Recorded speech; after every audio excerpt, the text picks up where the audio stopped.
Let- Hello and good evening, everyone. Welcome to this web chat where the two legends of the game, Dilip Vengsarkar and Dilip Doshi, will be talking to us today about the historic India-Australia Test Series that was played in 1979-80. I say historic because it was the first time ever that India beat Australia in a Test match, and that was in the third Test at Kanpur. And then we went on to win the series by winning the last Test at Bombay. It was a six-test series. And my name is Amit Gadkari, and I'm just a cricket enthusiast and an unabashed fan of both these gentlemen, Dilip Doshi and Dilip Vengsarkar. It's my honor and privilege to welcome both of you today for this chat. Thank you. I know the two of you don't need any introduction, but I think for the benefit of some of our viewers, I will quickly try and do that as well. Let's start with Dilip Doshi. Dilip Doshi made his debut as India's leading frontline spinner in '79, carrying the same tradition and the legacy of India always having world-class spin bowlers.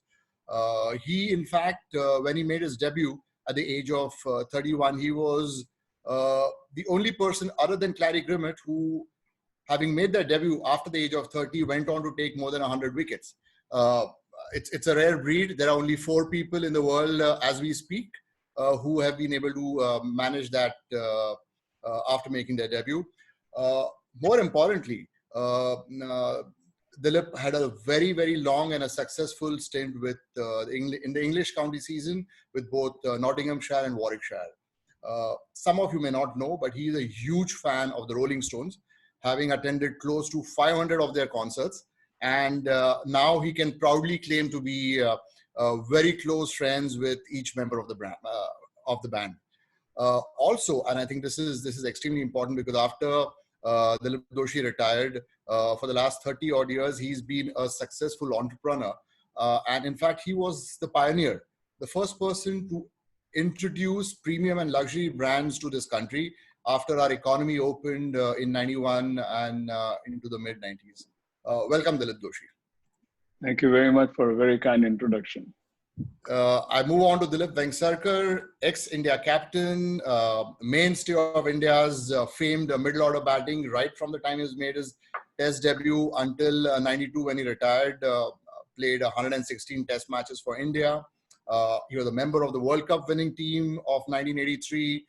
He was, at that time, PwC, we used to rank the batsman, and he was ranked number 1 for 21 consecutive months from I think mid-87 onwards until early 89. He was also nominated Wisden's Cricketer of the Year in 1987.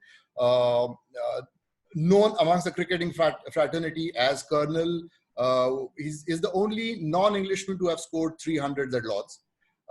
He was the chairman of the selection committee, and currently he is nurturing, training the budding youngsters through the Dilip Vengsarkar Cricket Academy.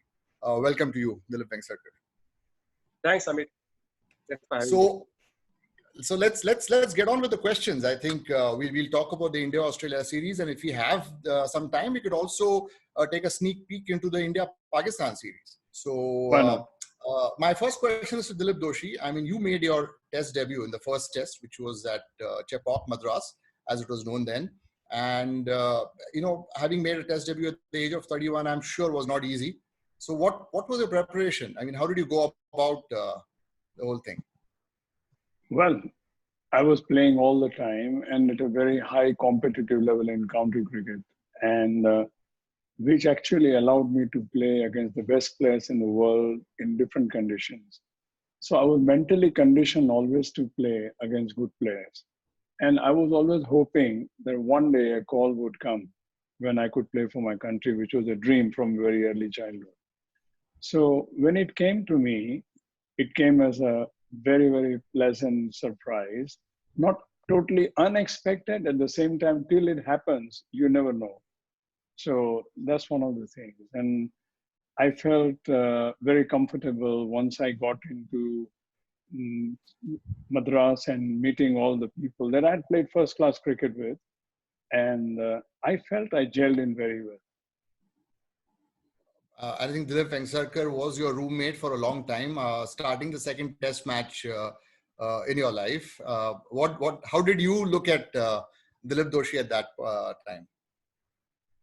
Well, amazing because actually I not played against him for when he played for East Zone till then. But I've heard about him, and I thought that he would be in the Indian team in 1978 itself. Um, Alvin Kalichad's team. But then, but nevertheless, I think he came later on, and he took I think 115 wickets or so. I think it's a fantastic achievement. Um, that started at the age of 31. I think I wish he had played more because he was a matchman in the real sense.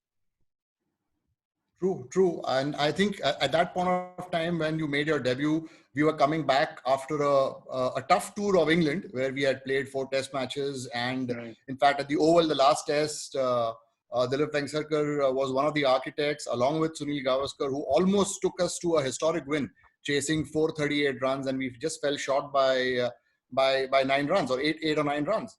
And then we had 13 test matches lined up. So there was a lot of test cricket. And even before England, there was a World Cup, and you had 17 test matches. So I think Dilip Vengsarkar, you played in, I think, all the 17 test matches, and that was in a span of what, 6 to 7 months. So that's a lot of test cricket. Yes, but I enjoyed it because the thing is that after the England tour, I think Indian team did extremely well in all the series, especially against Australia and against Pakistan, because Pakistan also was a tough team at that time.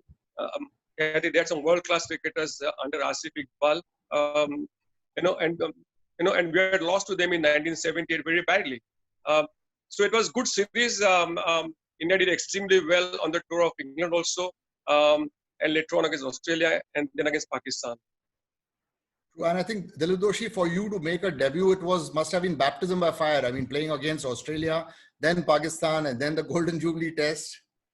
Oh yes, I really enjoyed it, and although it was quite challenging every game, because you had to be on your toes when you're playing at almost 32 years age, and you need to be at your best, or at least make sure that you can continue. So it was a great challenge. I relished it. I enjoyed playing against good teams.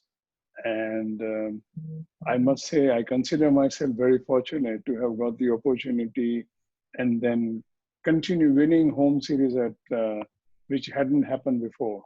So I felt I played my role. And coming back to one of the things, when you told my friend Dilip that we shared room, yes,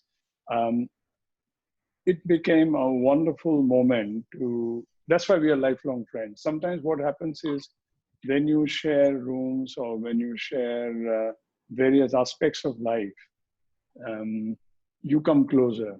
So you become more than a teammate or a colleague, True, absolutely. And I think your first series, you ended up taking 27 wickets, which was the second best to Kapil Dev with 6 for 103 as your best performance in your debut test match. And so you had a very, very successful start to your career. Any moments, key moments of that India-Australia series that you would like to recollect? Well, yes, in that sense, of course, the game at Chepauk in Madras, the first test itself was a huge event. I must tell you, now today it looks a little funny, but that's what happened. On the first day, I had only got 1 wicket of Graham Wood to show. And I could already hear the murmur from the commentators and some of the other people that this old man has been unnecessarily preferred over the young Rajendra Singh Hans, and he must go soon. Next day became a different story, and then I was able to continue. So in fact, at that moment, I was very angry and upset to hear that. But today I can look at that with a little bit of sense of smile, because those are the things you face when you play at a later stage in your life when you could have played earlier, as Dilip said. But overall, I think the series held a lot of challenges for me, as well as our team, because no Australian team, as Dilip would say he had played before them, can be easy. And maybe Dilip will tell you about the earlier series when Bobby Simpson led them, and we were not able to beat them. So every Australian team is a tough nut to crack, in my view.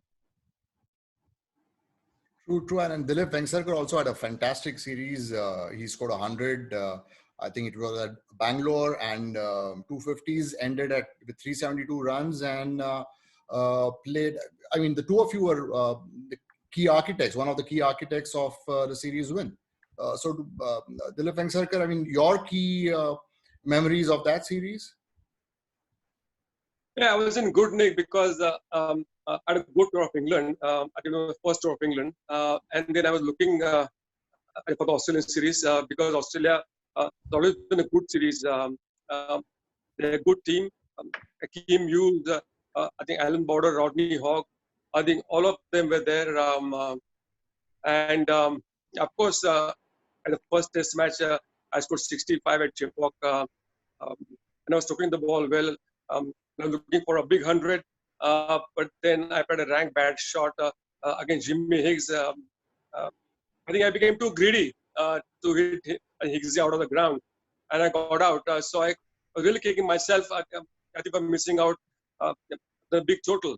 But later in Bangalore, I scored 100. And then in Eden Gardens, I was batting on 89 when I got cramps and I came inside. And then I went again to bat. I think I got to the first ball itself. So I scored 89. I think in the test match. But having said that, then we won. I think in Kanpur and later on in Mumbai also. But Dilip, of course, he got all the wickets. Kapil Dev, Karsan Ghawri, they all bowled very well. Yeah, I think and I think with Dilip Doshi, what happened was after a great first test match, you managed only 5 wickets in the next 3 test matches. So, and I think one of them was in Delhi, where India, after enforcing the follow-on, couldn't press for a win. So I'm sure you must have been under immense pressure, which you had mentioned earlier, after the first few test matches. Yes, I think if I recall it right, I bowled less and less after the first test. And I didn't bowl enough spells. I would bowl a few overs and then I would be away. So I never got a chance to settle down again. And I was very anxious and I was even worried about my place in the team because Indian cricket was not as transparent as it is today. Even the scribes would be in favor of the kingmakers and all that sort of thing. But in the end, the wiser sense prevailed and I continued playing. But yes, I could have picked up a lot more wickets had I bowled more.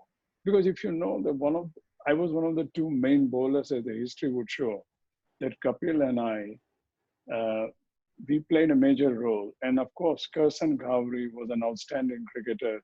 He also contributed enormously. And so did Shivlal Yadav when he came later on. So I think we had a very good team.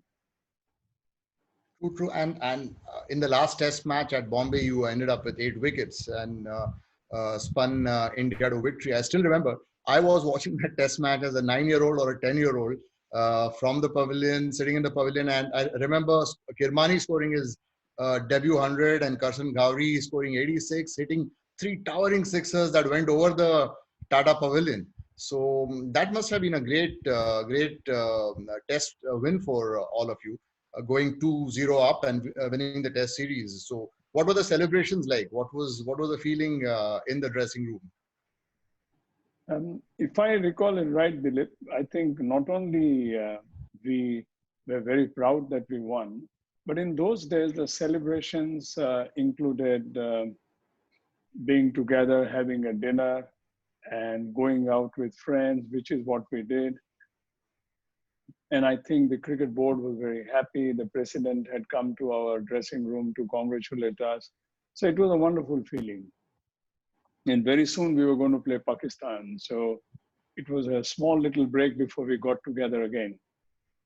And I think there was this story about you being invited by the legendary Raj Kapoor to celebrate his birthday. Was that before the Bombay Test or after the Bombay Test? No, no, we are talking well into the Pakistan series. Oh, So when we, that was the yeah, Pakistan series. so when we played against Pakistan, I still recall very fondly that I was invited, and the other person who came with me was our captain, Sunil Gavaskar, and we went to Raj Kapoorji's birthday at his home. He was a great host, great celebrations, and it was a lot of, let's say that a lot of showbiz people, and they were all deeply into cricket, as Dilip also would know later on they were. And they were all very keen that we play against Pakistan very well, and that we take this sort of, let's say that badla, in the sense that we should win the home series. It was a lot of challenges. Yeah, so let's talk about the Pakistan series as well. I think Dilip Vengsarkar was there when we were beaten 2-0, and I think that was a big shock for everyone. We were really taken apart. But then to come back and take revenge against Pakistan, and I think Dilip Vengsarkar played probably one of his best hundreds, where he almost won the Test match for India by scoring 146 not out. So yeah. I think the Pakistan series, the momentum was maintained through the Australia series. It went on with the Pakistan series, a similar trend. Dilip Vengsarkar, I mean, before Dilip says something, I want him to say, but let me tell you one thing. Before that series, and Dilip probably will recall, we were written off after the Australia series. We were almost written off against Pakistan before we could even play. A lot of people said that we would be losing it, and the Pakistan team was very strong. But I think we were quite determined to play well. And Dilip nearly won us the match in Delhi by batting the same way as he has done before in the other series. And it was great to see his potential come through like that. Dilip, I would love you to say something about that innings. Yeah, Kotla is definitely one of my favorite grounds, where I scored 4 Test match hundreds. There were three against West Indies and 1 against Pakistan. And then Pakistan innings I rate very highly because we almost won the match from a hopeless situation.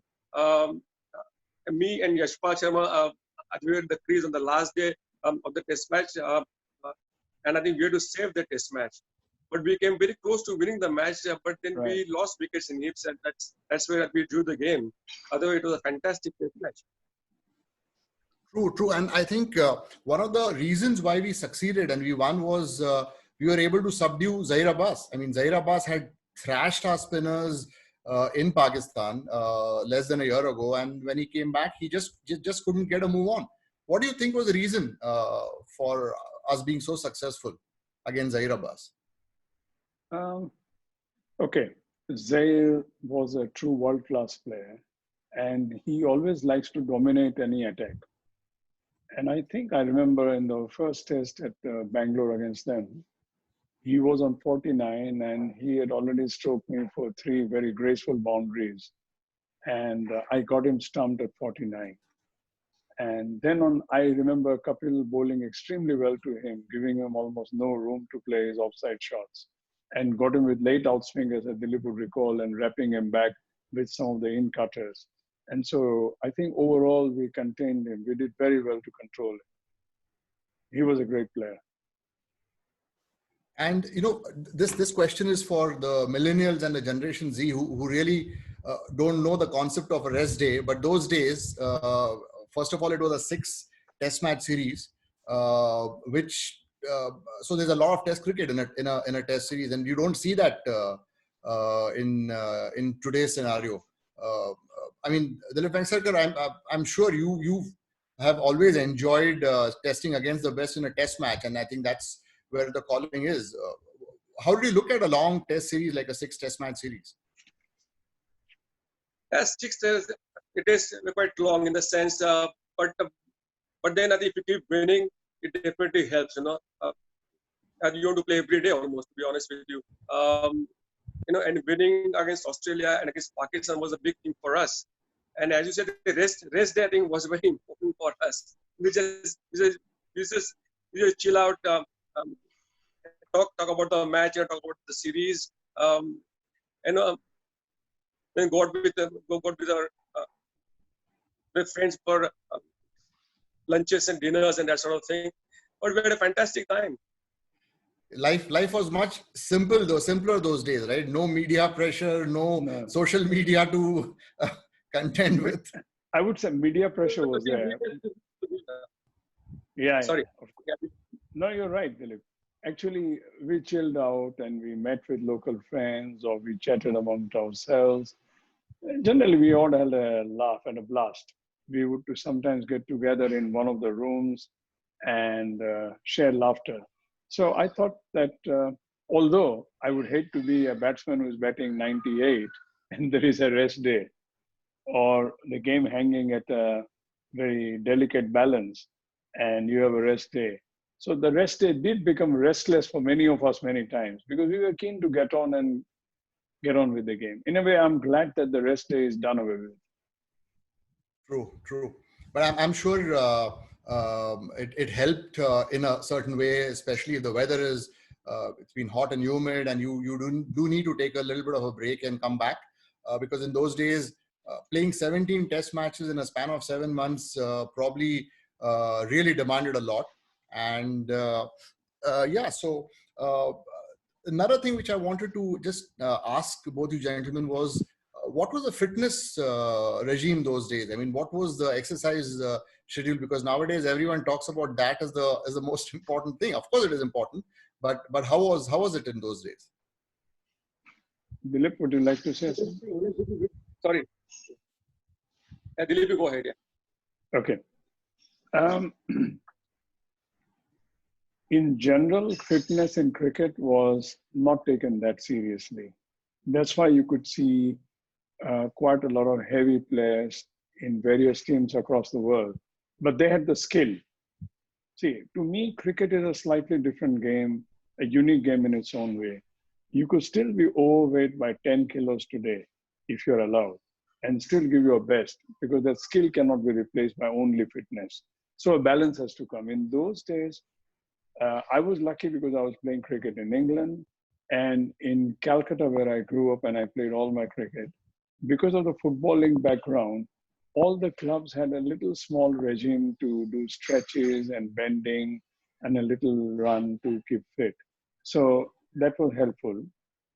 But English cricket helped me a lot because there was a certain sense of professionalism there. And you learn from people like the former England physio, Bernard Thomas, who was instrumental in teaching me the value of fitness to continue playing longer periods of your life. And I certainly did.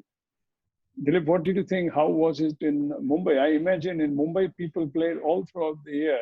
And if you play throughout the year, you've got to be cricketing fit. What do you say, Dilip, to that? Yeah, in fact, in Mumbai, there was no fitness culture as such. I think we just go for the match and then pad up and bat. Or if we go early, then we used to go in the nets and bat and bowl and field. But there was no fitness culture as such. I think it came maybe early 80s, where we started running around and stretching and that sort of thing, But that definitely helped us a lot, But nowadays, I think the cricketers are so fit. I think with IPL and other games, the fitness is too good. Really, that's true. So, also,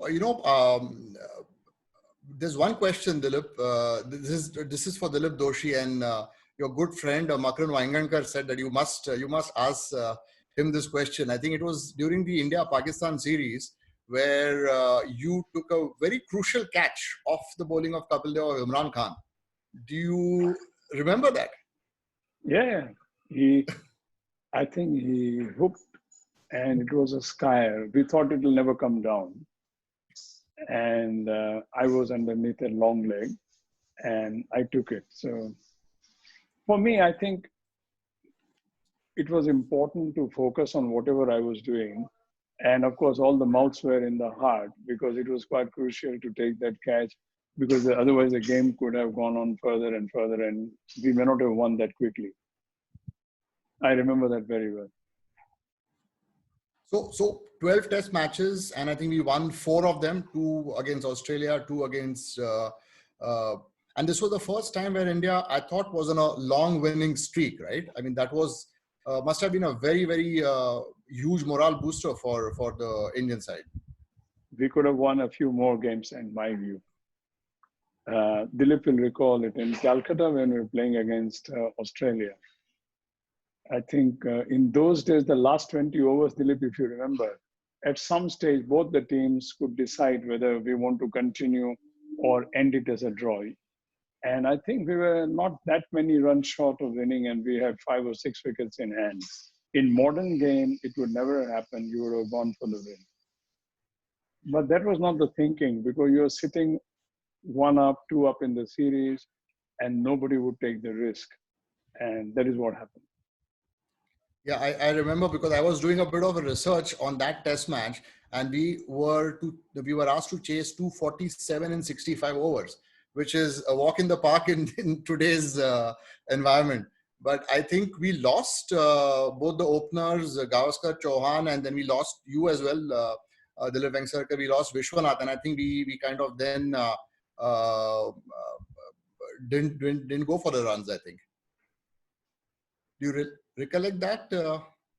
We ended at 200 for 4 in 60 odd overs, and I think the play was called off with few overs remaining. Yeah, maybe. Yeah. But the thing is, those days there were no ODIs. You see, I think ODIs came later on. Then of course we always got used to it. Yeah, but having said that, I think we missed quite a few opportunities like that. I think while chasing the runs. Right. And the Pakistan series we won with 2 test wins. Any specific memories of that? One was in Bombay, which I remember. What was the mood like? Because people would have said revenge to le liya. I mean 2-0 we had lost and we made it up by winning 2-0. I remember. Dilip, you're saying something. Yeah, good. Yeah, so, no. Yeah. That was a fantastic win for us because of course Pakistan was a great side at that time. They had experienced players, world-class players, I would say. And we, as a team, really gelled well. I think everybody was in form. We scored runs, we got wickets, crucial wickets also. And overall, we beat them emphatically. Yeah. The last test, they had a chance to win at Calcutta, if you recall, Dilip. And we were very much concerned that we should not spoil the record of having 2-0. And I think we finally got in the end. And Sunil Gavaskar was not on the field. And Vishy was taken charge. And I think we were being hit on both the sides of the ground. And I requested Vishy to ask Kapil to bowl on one side of the pitch, which is on the midland leg, so there is no room for them to play on the offside. And I think we all chipped in and we earned a very honorable draw. I mean, thank you. Yeah. Hello. Yeah. Hello. No, so Hello. we are getting upgraded. We are adding a few more minutes. Yeah. Okay. Yeah. So okay. I think the time is the time is up, but I'm glad you were able to also talk a few things about the India-Pakistan series. And I'd like to, it's been an honor and privilege for me to be chatting with people whom I've looked up to as a child and as I've grown up. And I'm glad we were able to do this, and I look forward to similar conversations going forward. Thank you once again, both Dilip Doshi and Dilip Vengsarkar. Thank you, Amit. Thank you, Amit. Thank you, Amit. Thanks, Dilip. Thank you. Good to see you, man. And good to see you too, my dear.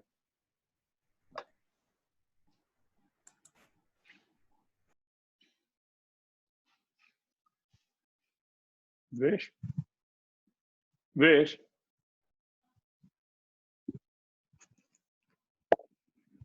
હવે જો શું કરવાનું વિષ્ણુ બોલો થઈ ગયું એમાં કંઈક એક બે મિનિટ એ લોકોએ ગિફ્ટ આપી હતી એવું કંઈક મને અમિત બોલ્યો It's done. Yeah Papa. So end it.